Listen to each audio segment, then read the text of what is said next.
It's an American music that comes from the blending of Celtic musics of Ireland, England, Scotland. It's acoustic, so you don't need a whole lot of equipment. You just need an instrument and you know, something to sit on.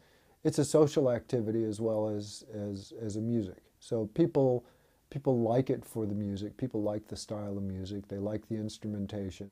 I think the social part of it is very appealing, to gathering, the festival scene, jams at people's houses scene. I think the fact that it's not extremely loud. You know, it really kicks. And I think the other thing also is there's a real contrast in the range of the instruments, because you have the guitar sort of as the anchor of it all, and then the bass is below it, and then the mandolin and fiddle are above it, and then the banjo is sort of at the guitar's range, but it's got a totally different tonal quality than the guitar. So I think it just really expands it out. And then a lot of times you have, in a bluegrass band, when they have a dobro also, and that does sort of the same thing in terms of the, you know, it's in the guitar range, but that also has such a different tonal quality.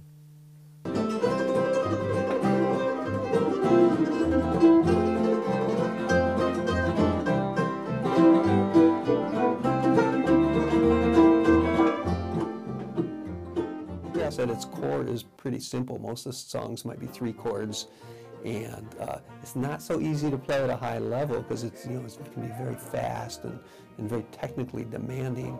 But at its core, it's kind of simple. So in other words, you can play to your own level. The main thing that appealed to me is that there is a place to play it.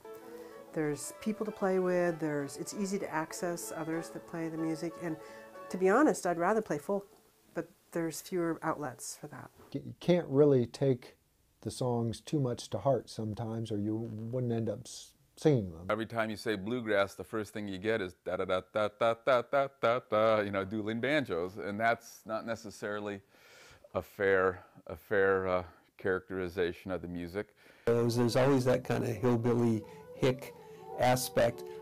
I think these days there's really less of it. Somewhere in the last 10 or 15 years, bluegrass and old-time music became kind of hip to a younger crowd, and I think that changed the stereotype somewhat, because there's just younger people playing it and that have gotten good at it, and they're just this sort of hip crowd. And if people see the top-notch players, they're as good as any classical player, as good as any jazz player with their instruments.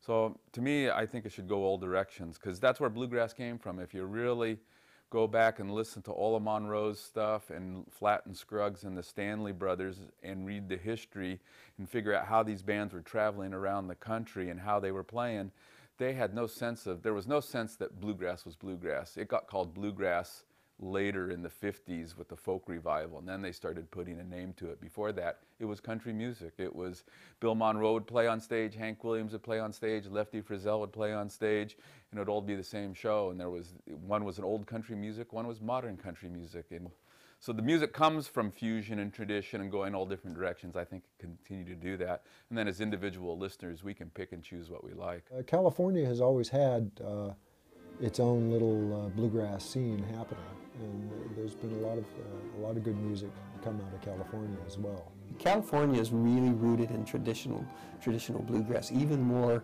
so, it seems like, than a lot of what's going on back east. It's easy to get material now. Somebody who wants to learn bluegrass music now can learn easier than they ever could have 30 years ago. Cheer up, my brother.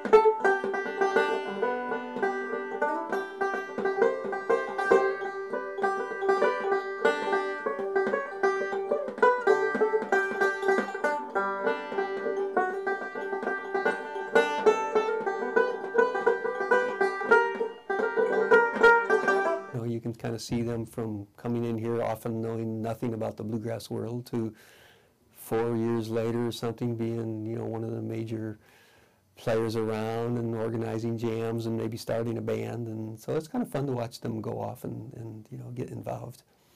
It's a living music.